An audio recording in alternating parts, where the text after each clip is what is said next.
Hi guys!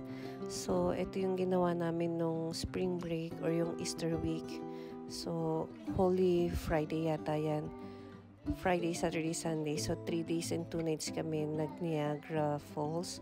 So, this is our second time sa Niagara since we came in Canada.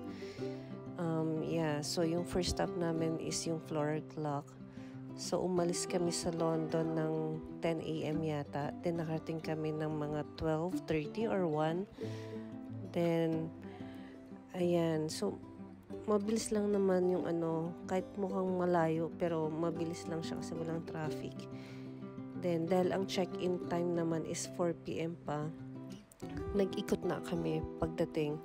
So, after namin doon sa Floral Leaf, dumaan pa kami ng Great Wolf Lodge, yung Great Wolf Hotel, something. Kaya lang, fully booked na sila, puno na. And madaming tao, so hindi na kami nakapag-video doon. Then after nyan, pumunta kami dyan sa Maple Leaf Place. So tourist spot din siya, pinupuntahan din siya ng mga nagtutour. Meron siyang food court, so dyan na kami nag-lunch. Then, meron din siyang maple syrup factory, kung paano gawin yata yung maple syrup. Then, meron din siyang chocolate factory, parang ganon, dyan sa Maple Leaf Place. So, ayan. So, mga pinuntahan namin dyan, mga museum din. After nyan, kasi ang check-in naman is 4 o'clock. So, nag-check-in kami sa Clifton Hill Victoria Inn. Doon din siya sa may Clifton Hills. So, malapit lang siya dun sa parang busy area nila. And kasi, lang siya, free breakfast and free parking kasi. Kaya, pinili ko na lang rin doon kami mag-check-in. Hindi siya view ng falls, pero di ba man kailangan yan kasi mas kailangan natin yung makakatipid din. So, doon kami nag-check-in kasi yun, may free breakfast na rin and free parking. Kasi usually sa mga hotel, may bayad pa yung parking tsaka yung walang breakfast. So, kaya yun yung hinanap ko. So, yan. Mostly mga museum ang pinuntahan namin. Yung mga Ripley's. Tapos yan, yung maple syrup na yan. Tsaka chocolate something yan eh. Free tasting din yan. Pero ang tinis lang namin yung chocolate. Then, ano pa ginawa namin nun? Before mag-check-in, kasi 4 o'clock yung check-in, yan, naglibot-libot kami muna dun sa Clifton Hills din. After namin mag-check-in, bumalik ulit kami sa Clifton Hills, dun sa falls. Kaya lang ang daming tao pag hapon tsaka pag gabi. Hindi ka makahanap ng spots doon.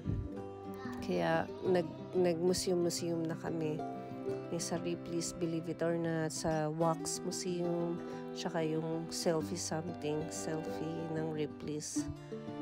Then, kumain din kami doon sa, ano ba yun? Applebee's ba yun? Applebee's. Something. Then, after no, nag-swimming sila. Nag-swimming sa hotel. Hindi na kami nag-avail nung parang water park. Kasi, mga batang hirap magbabantay, tas mag-slide pa. So, yung hotel naman, yan yung hotel. Meron siyang indoor pool. Maliit lang siya, pero pwede na-enjoy naman nila Bonji mag-swim doon. Mas gusto nga nila magstay sa hotel kesa dyan sa mga museum. Natakot sila dyan sa mga wax.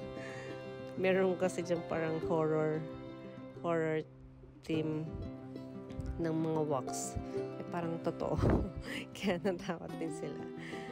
Then Saturday morning, after breakfast, pupunta na agad kami din sa may Table Rock. Dun sa falls view talaga, yung sa mga Marriott Hotel, yung mga malaking hotel na may harap ng falls. Doon, maaga kasi walang tao pa. So maganda yung view, mas kita mo yung kasi onti pa lang yung tourists sa umaga. So kami ng magandang view. Then wala ring cruise, wala rin yung boat kasi may ice pa, may yellow pa dun sa may falls.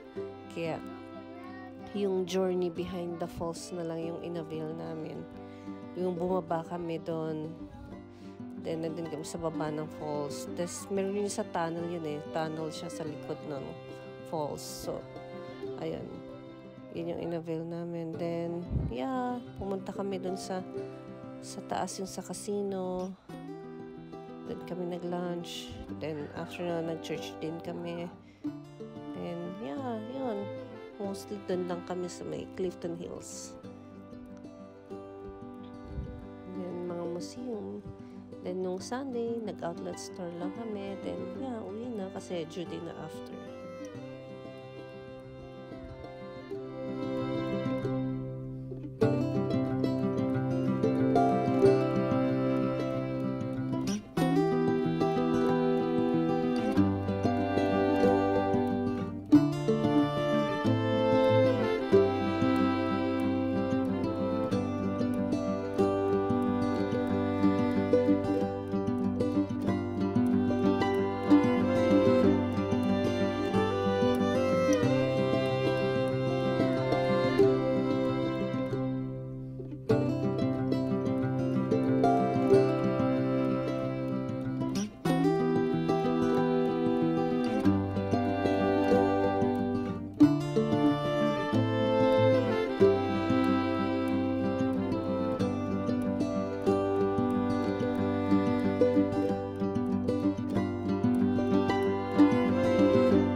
You can swim in the ice.